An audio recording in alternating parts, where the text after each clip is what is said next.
right now everybody knows who Jack Harlow is. There's probably very few people in the U.S. who don't know who Jack Harlow is. But, 50, 60 years from now, that might not be the case. And it's funny you said that everybody knows who Jack Harlow is. But I always think it's funny, like, when you see those comments online or something when someone's like, who's that? And it's like, dude, we don't know who you are. They're off in the Kentucky Derby. Interest of the greater good for me to smoke a joint and calm down.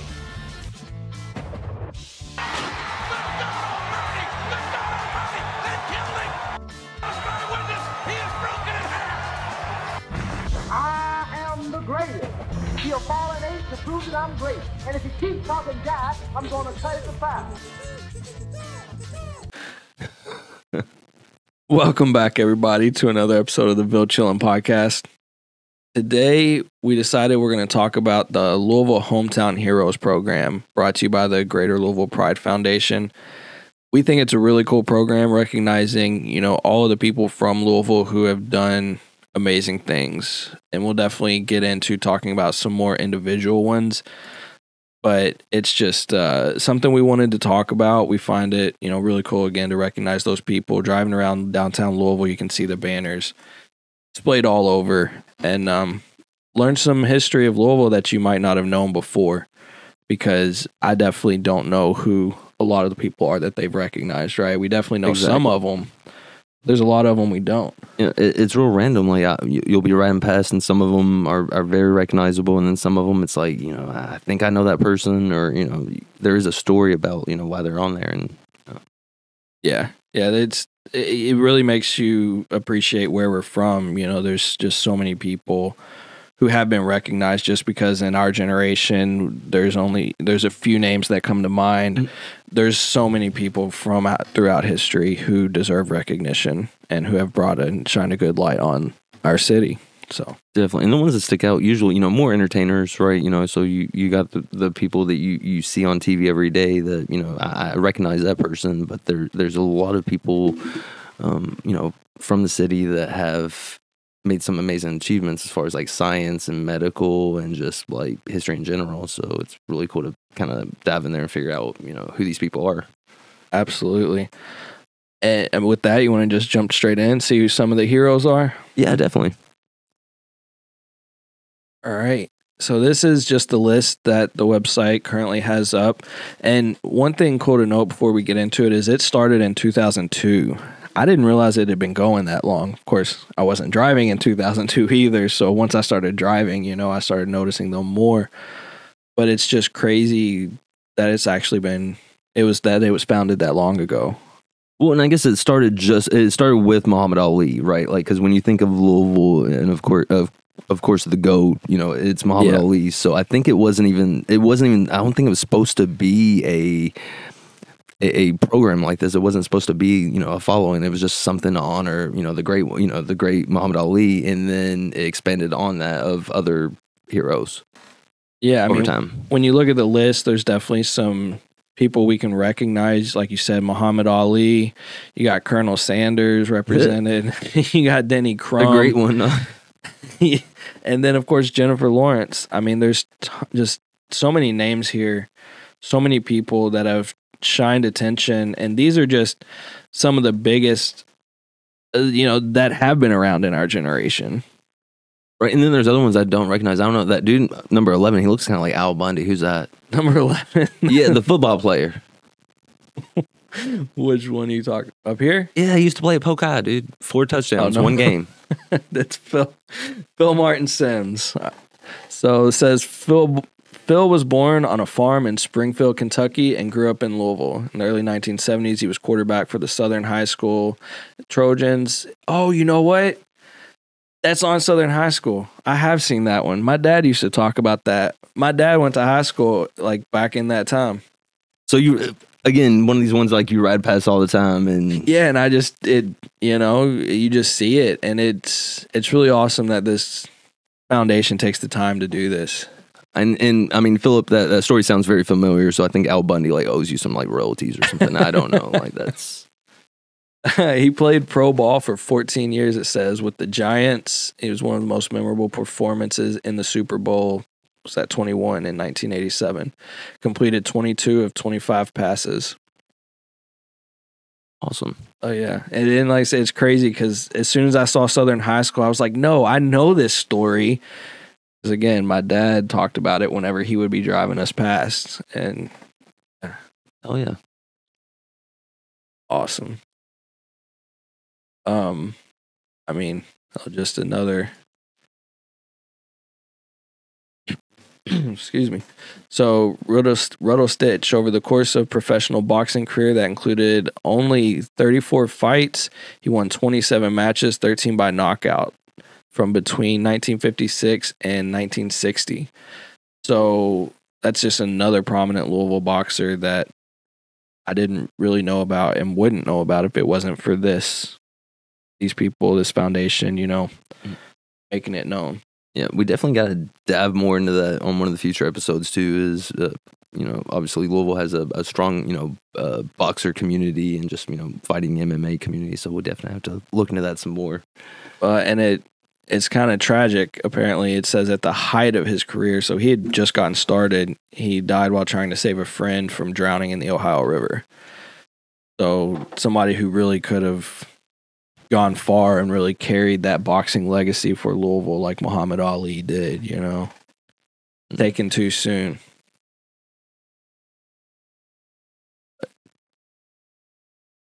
There's so many different people, so many people. I mean, we obviously don't have time to read all of them. Son of Austrian scissor grinder, Victor headed out to Hollywood in 1932 at the age of 19 after appearing in more than 60 community playhouse productions in Pasadena. His breakthrough film roles came in 1939 when he was cast as a caveman in Hal Roach's fantasy epic 1 Million BC in the 1940s and 1950s. So another big actor that, because it wasn't during our generation, we would have never known about, Well, and again, like on top of we was talking about like boxing or whatever, like Louisville has a very strong, actor community too. Like with the Actors Theater and, just different roles like that. So it's in our history. Yeah. Yeah. There's a ton of little theaters around Louisville. And I mean, it's funny because anybody we've talked to on the show, it pretty much relates some way to theater. So right. Theater and like entertainment. So right. Well, and that's why I guess we kind of recognized some of the people that were on the banners more so like for the entertainment. But it's really amazing too. Like when you look more into it, there are some like scientists and doctors and stuff, and it goes a little bit further about like some of the innovations that's happened, here in the Ville. Yeah, absolutely. Louisville has such a rich history that isn't really capitalized upon in a lot of ways, I guess, or it doesn't feel like it compared to so many other major cities. Well, and one thing that I guess kind of happened in between that, after they kind of built a lot of the banners back in, I guess, like 2017, there was like a hiatus because I think two parts played a role. I don't know if it was like partially funding, but also like real estate, because they was having trouble finding buildings to put these banners on, which everybody wants to support the community and stuff, but sometimes it's kind of hard to find those resources to make that happen. And then in I guess it was about a year or two ago they started doing it again. Mm-hmm. And with that, like what was happening was that they took a lot of banners down, like retired them, and then replaced them too. Like some of them, like Ali, like he's never coming down. They're always going to have the Muhammad Ali banner. Yeah. What they did is they just like revamped it up and just like made it better because they do fade over time. Yeah, a lot of sun exposure and everything. Yep. But yeah, it's really cool. To me, in my mind, like if I owned a building, I don't see why I wouldn't want that. Like I'd be proud to show that, but I guess everybody's perspective is different. Well, and with a lot of businesses, they might not necessarily own the real estate. So it might be one of those things where a company in California might own the real estate. And even if it is local, it might be something where, they might want to resell it later or something like that. And it doesn't make sense to put that up if they're, if it's only like a 6 month to a year lease or whatever it is. So that might be one of the issues why they was having, might be one of the reasons they was having issues from like finding the actual real estate. But, they was able to, I guess, secure the funding and, you know, find enough people to support it to really revamp it up, you know, in the last couple of years. Yeah, and that's really cool. You know, speaking of the last couple of years, just scrolling this website, we can see that, you know, it was literally talking about these last few people in that article. I was just kind of scrolling through. These were the last ones back in 2017 that came up. You know, Alberta Jones, who was huge attorney and civil rights leader. And, you know, we have these, like I said, these were from like 2017. And so we know that there have been others since then, right, that aren't on the website. And it'd be really cool and if they'd be able to work on the website. But to your point, it's all about strategizing and, you know, prioritizing, making sure they can keep the program going and actually make it make sense. But to me, like when you drive past those banners, people need to find a way to find out more information about these people. And when you're just driving by, it's hard to really know who they're talking about, you know? So it'd be really cool to see them get those newer people added to the website. People like Jack Harlow, you know? Yeah, he had an amazing acceptance speech. I mean, definitely, like he's always, you know, supporting the city and stuff. And you're right, like the speech, you could tell like he appreciated it. Like it wasn't. He said it was more important. I think he said more important than if he got like a Grammy or something. Yep. Like that's. Yeah, he appreciates the city so much, and he does so much for the city. You know, he's started programs within his first couple years of success. He was starting foundations to give back to the city and to the children of the city and everything else. So it's really awesome to see him getting that recognition. But again, and of course, the thing is, everybody knows right now, everybody knows who Jack Harlow is. There's probably very few people in the U.S. who don't know who Jack Harlow is. But, you know, 50, 60 years from now, that might not be the case. And so if somebody drives past a banner, if that banner's still up, it'd be cool, you know, to have the website updated to include those people and then the new people that they announced this year. You know what I mean? Definitely. And it's funny you said that you know, everybody knows who Jack Harlow is, which, you know, locally, I think everybody should. You know, if you're in Louisville, you should know who Jack Harlow is. But I always think it's funny, like, when you see those comments online or something, when someone's like, who's that? And it's like, dude, it took you longer to type that than it did to Google him because we don't know who you are. Yeah, like, that's the point. Nobody knows who you are. Like, outside of your friends and family, nobody knows who you are. Millions of people in the world know who Jack Harlow is. Yeah. Millions of people know who Jennifer Lawrence is. And, you know, across the world. So especially like it's like this is the third time we've seen you post this. Like, you know who Jack Harlow is. You're just not happy with your life. Yeah, like, thank you, Jack Harlow, for, you know, bringing attention to the city. Like, absolutely, we need it. And again, if you haven't heard his acceptance speech, you should listen to it. It was really cool. The way he just worded it, you know, saying it's not even he doesn't even like purposely try to shout out the city. It's just who he is. He represents us so well. Well, and he recognizes that, you know, what's popping can come and go. Right. Like, why, you know, it's a great song, amazing song. He's an amazing artist, but he understands like what got him there had a lot to do with, you know, where he came from, and he shouts it out. He said in that acceptance speech, like it was a award because it was being honored by the city with these banners. He was saying like growing up, he thought about like Ludacris and, you know, Kendrick Lamar, Outkast, yes, all these cats that would shout out their cities, and he's like, you know, like that's what you're supposed to do. That's being an MC. That's hip hop. Yeah, definitely. So it'd be awesome once they, you know, update it and, you know, have him on there, and then, and that was just last year, a couple years ago. So you know, now we even have more people that we can, you know, recognize. Yeah. Speaking of 2024, the Hometown Heroes class, and speaking of Jack Harlow, the first one mentioned on the list down here is Static Major. You know, yes. If anybody was going to be blessed with a Static Major beat, I'm glad it was Jack Harlow. It was perfect. You know, and it's Jack Harlow and Bryson Tiller definitely did what they needed to do to represent Louisville on a Static Major beat. And if you don't know who Static Major is, he had so many songs, but his most famous one from, I guess, our generation was Lollipop by Lil Wayne.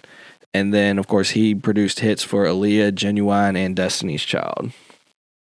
Yeah, you can't like when you think of that early 2000s sound, you know, a lot of it had to do with Static Major. And you made a good point. Bryson Tiller, is he on the banner yet? Like, no, not that I know of. He doesn't have one, no. Next year. But he's been a major R&B representative of the city for a long time now. And that's why him and Jack Harlow were the perfect people to throw on a beat by Static Major. R.I.P. Man. And then, you know, moving on from music and entertainment, like you mentioned, we've had a lot of people perform, you know, credited with medical and technological advances here in the city. And one being honored this year is Dr. Alan Lansing, who performed the first kidney transplant in Kentucky and the first spleen transplant in the world. And the second artificial heart in Louisville, apparently. So pretty amazing work being done in multiple fields across the city. Yep. To be able to do that, like that makes you very thankful to be, you know, be here in Louisville, because, you know, like if something, you know, major happens or whatever, like they have those medical procedures or whatever, like from, you know, amazing doctors like, you know, Dr. Alan Lansing to, you know, make sure you're good. Yeah, exactly. We have some world-class surgeons and doctors working in our city. Like there's been times where I want to go, you know, I love Kentucky in general, you know, of course the Ville, but Kentucky in general. And there's been times where I want to, you know, kind of move out, you know, out a little bit further out, you know, Eastern Kentucky or something. But then I'm like, man, I like being kind of closer to these doctors right here, you know, in the Ville. They know what they're doing. Yeah, especially as we get older, you know, you start thinking Right. a little bit more about medical and access to medical. Yeah. 20's getting rough. Yeah. Oh, man. And then we got Rajon Rondo, of course, Louisville native and record-breaking UK player. Went on to the NBA Rondo? for 18 years. So he really... He's not a card, but he's cool. You know? Right. He was UK, but I mean, that whole era of, you know, UK basketball was pretty wild. You know, there were so many players just going straight to the NBA after a couple years, and I'm pretty sure he was one of them. I'm not the biggest, you know, basketball, football fan, but if you're from Louisville and you heard people talking in that era, you know the name Rajon Rondo. And definitely doing a lot about, you know, going to that next level, going to the NBA. Like that's amazing. Takes a lot of perseverance and dedication. Yeah. What's the statistics? Like it's crazy to be able to, you know, make that achievement, because there's so many people, you know, trying to do that. For him to be able to do it, you know, especially from growing up right here in the Ville, that's awesome. Absolutely. And, you know, more sports recognition, Coach Howard Schnellenberger, who was a trailblazing University of Louisville coach and a Flaggett High School grad, famously known for building back the Cards football program to prominence. So it says under his coaching, the school won their 4th and 5th bowl games in school history. So we definitely, you know, we spoke about theater, we spoke about music, we spoke about, you know, boxing, we spoke about basketball and football and medical. Everything's coming out of the Ville. Even Mildred and Patty Hill. Dude. Which it says if you've ever sang Happy Birthday, then you know who they are. That's my jam. They compose the I whole listen to it melody. at least like once or twice a year. It's a really good song. Oh, man. They're even in the Songwriters Hall of Fame, though, which is pretty cool, you know, to have somebody from Louisville there. Dude, their copyright is extreme. Like, have you heard? You haven't heard about like the Happy Birthday? Like in movies, they don't sing. Like if you listen back, like if you listen to movies or like TV shows and shit, like they don't sing Happy Birthday. They're like, we wish you a happy birthday or some stuff. You know what I'm saying? Like that's what they're trying to do. Is just they have to edit it because that royalties a lot. Like they. Yeah, I didn't know that. That's interesting though. They deserve it though. Repping the Ville. Look, man, Louisville is so musically inclined. Master P chose to move here. Okay. From a city like New Orleans, a state like Louisiana, home of the blues, home of so much rap and hip hop. He came here, so I mean, what? Well, I think he was saying like he felt welcomed here or whatever. So like, after Katrina. Yeah, and he gave it back tenfold. Like, he supported Louisville amazingly. Oh yeah. Still does. And then last for the 2024 class, we have John Brown Jr. and former Mrs. Eleanor Brown. Jay Brown? The late governor and his first wife funded Actors Theater. So again, going back to the theater, helped save the downtown YMCA. Goodness. And they were instrumental in the development of the Kentucky Center for the Arts and the Ali Center. So just so many things that we just hear about on a daily basis, doing so much for the city to this day, they had a hand in developing. So honestly, it's almost arguable that without their influence, like this whole banner program, who knows? You know, I mean, surely it would have happened anyways, but those theaters and centers do so much to continuing to develop the talent of Louisville in those areas. Really awesome. Definitely. Really cool to see. And I mean, as we were reading some of the other names that are on the website, they're not all necessarily from Louisville, it sounded like. You know, they lived here for a part of their life and they came here. But it just shows that all of Kentucky really has a lot of talent to shine on. Yeah, well, even like, I don't think Colonel Sanders is from here, I think he's from like southern Indiana, or, you know, either way, like, he definitely represents and supported the Ville enough to, you know, why wouldn't we shout him out? Yeah, exactly. And I mean, there's so many names to be said on here that we do know are from Louisville, but there's definitely some that aren't. And I mean, even some names that we would love to see on here, you know, people that we know are from here, like Hunter S. Thompson. Dude, where's Hunter S. Thompson? I mean,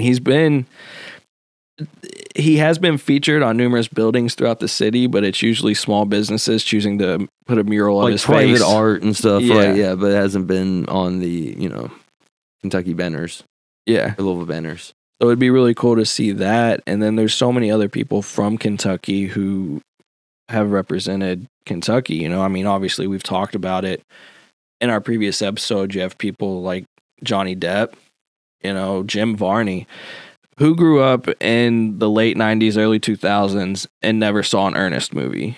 You know what I mean? Or doesn't know who Ernest is. That was a jam. Everybody knows who Ernest is. And then like Edgar Casey. And that's just a few that we've actually talked about. We know there's so many more people just that deserve to be honored. And I mean, obviously they can only do so many banners a year, but that's why I think it's really cool that they've done the program and that they were able to bring it back. You know, keep recognizing the people.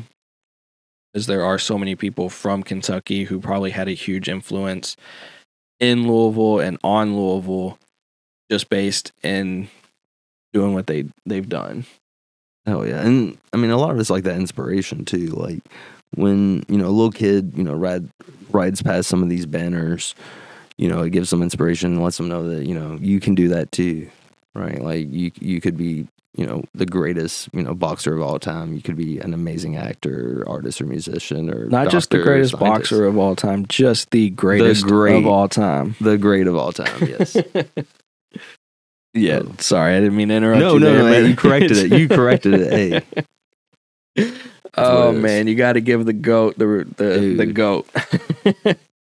But yeah, it really is amazing, and like you said, it really helps kids believe in themselves. You know, that just some kid from Louisville was able to grow up and achieve those dreams. I mean, like we were saying earlier, the Phil Simms, he went to Southern High School.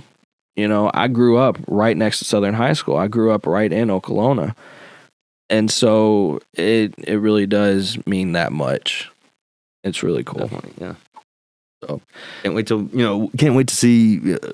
They're about to release the banners for this class this year. It's gonna be awesome to, you know, ride past, see those ones, but can't wait to see who the next nominations are and who they bring up next year. and I think some of the news stories said that they had like 30 plus submissions and they had to narrow it down to like 6.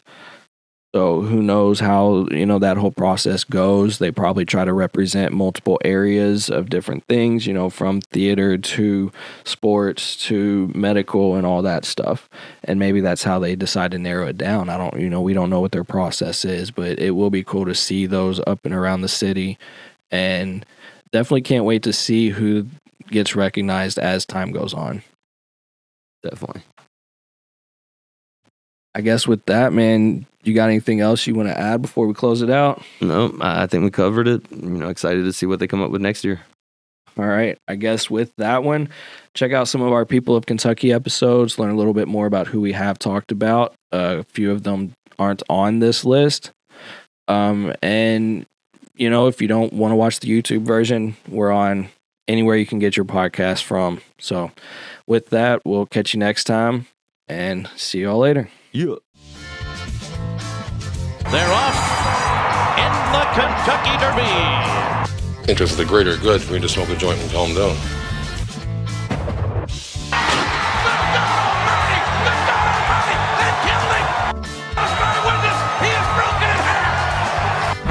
I am the greatest. He'll fall an eight to prove that I'm great. And if he keeps talking jive, I'm going to cut it to 5.